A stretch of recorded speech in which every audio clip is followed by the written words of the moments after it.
just a little bit so it's centered on there. Okay, so now that looks good. So the next step is to go ahead and name your artboard. And I'm just going to get all the job information from here. I'm going to move it off to the screen so I can easily do this.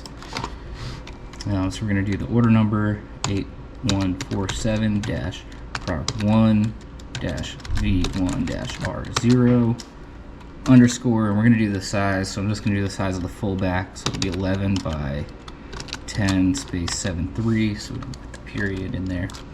Underscore, this is going on LST 655 underscore, oops, let's do scale 1 to 1 because we don't really know what scale it's in. It's not a huge deal.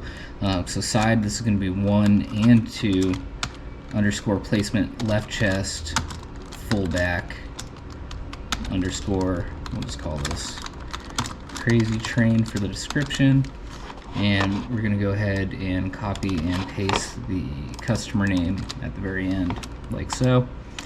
And now it's time to export this. So we're going to do export for screens, which is Control-Alt-E.